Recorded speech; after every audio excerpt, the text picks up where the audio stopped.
Hi YouTube! Today, as you can tell by the title, I am coming to you with a video about my favorite dream towns from the game Animal Crossing New Leaf. I'm gonna go through, list all the dream towns I really like. I'll have the dream address and their owner's Tumblr URL on the screen. I'll also put all that information in the description box. And I'll show you some pictures and give you a brief description to give you a kind of feel for the town. And this is just my opinion on what I think the best dream towns in Animal Crossing are. You don't have to think so. There might be others that I don't know about, and I'm sure I'll find more that I love in the future, but these are just the ones that I'm really loving right now. Now first, I have to mention my towns because this is a video about Animal Crossing and I have to mention them, I have to. My first town is called Rivendell. It's very loosely based on Lord of the Rings with the characters and the houses and the general feel of the town. I wanted to have a kind of regal yet natural feel to it. And this town is fully completed. I'm really not going to be making any changes to it except for if I put the dream town into another season I might update the paths, but the layout is going to stay exactly the same forever. The dream town is currently in winter, which I think is my favorite season for Rivendell. It just makes everything look so light and airy and pretty, and I love it. And my other dream town is called Fawn.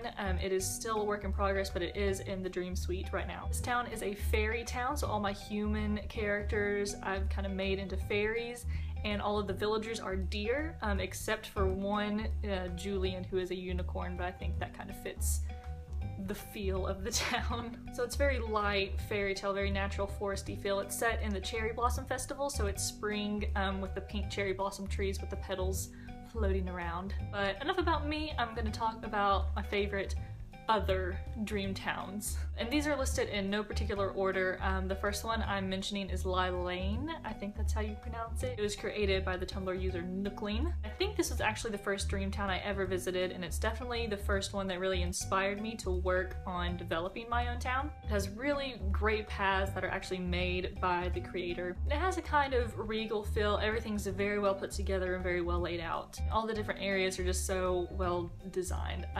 It's perfect. The next dream town is a pretty popular one, Pastelia. Its creator is the Tumblr user Pastelia Peaches, who I don't think she's actually really active anymore, but her town is still in the dream suite. This town has a very, very regal, very airy pink feel to it. This town is also just really well put together, really well designed, and I love all of the rooms and all of the houses. They're really well thought out and put together. Next up is the town Florence, and this is by Tumblr user Lanternflies. This town is very, very natural, very foresty feel. There are no paths laid out, so there's no, like QR code designs on the ground for paths, but the creator has lined paths with like trees and flowers and bushes to kind of direct you where to go. So there is a path, but there's not a path. Right now it's set in the Cherry Blossom Festival, so there's lots of really gorgeous pink trees and really pretty flowers everywhere, really gorgeous public works projects, areas designed. And there are a lot of cute outfits and gifts laid out for dream visitors to enjoy. Next up is the town Zwirner. I think that is how you pronounce it. I'm very sorry if I'm mispronouncing it. And it was created by the Tumblr user 1211am. This town is also very natural, kind of like Florence, but instead of no paths just being outlined, this town actually has dirt paths, so the creator actually had to like run on the grass where they wanted the dirt path to be in order to create it, so that takes a lot of time and it looks really, really well done. And this town is just really well organized. You can see just how much thought was put into it with like the flower arrangements, the public works project arrangements, which there's a kind of strange mix of very natural and very modern public works projects, but it works somehow. And I recommend all of these, but I highly recommend visiting this if you just need to be relaxed. Next town is actually my friend Sarah's town. It's called Kingdom, and her URL is Keyblade Sarah. Kingdom is very light and very pretty. It has a really great mix of kind of hybrid flowers scattered throughout the town with really cute public works projects to go and visit. It feels very natural, but still put together. Next is the town of Dahlia. It's by Tumblr user Peaches and Clovers. And this is a very light, natural pink town. It's also set in the Cherry Blossom Festival, so you got the pink trees everywhere. There are tons of hybrid flowers everywhere and really cute natural paths. And the next town I'm not going to try to pronounce because I know I'm gonna butcher it, but it's written on the screen so you can see it. It is by Tumblr user Nami with 3 M's.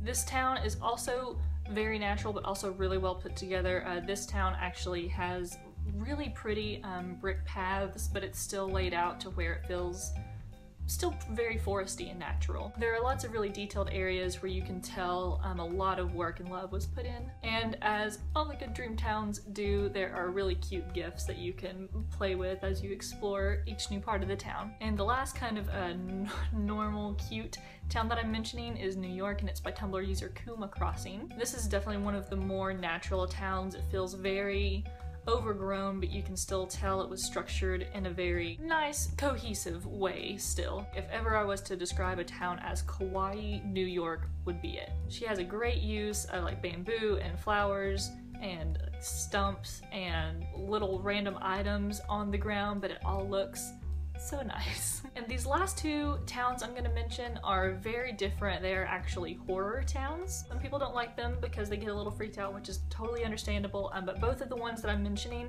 have video walkthroughs on YouTube, so if you're a little uncomfortable with going and visiting it yourself and actually walking around, you can watch the videos to get like kind of a third-person experience of it, just so you can see what it's like. And the first one, I'm not gonna try to pronounce it, gonna put it right here. And I don't know who the creator is. They don't have a Tumblr. I don't know what their website is. So if anybody knows who the creator is, please let me know and I will add that information here. This is probably the most popular horror town, and it's not gory or bloody scary, but it's very dark and ominous sort of scary. The way the creator laid out the town, it leads you very well from house to house, and each different house tells a part of a story. And the outside is very eerie and creepy. Everything it looks very dead, and there's lots of weeds and, you know, dead trees, like gravestone designs. And the last town, still not gonna try to pronounce it right here.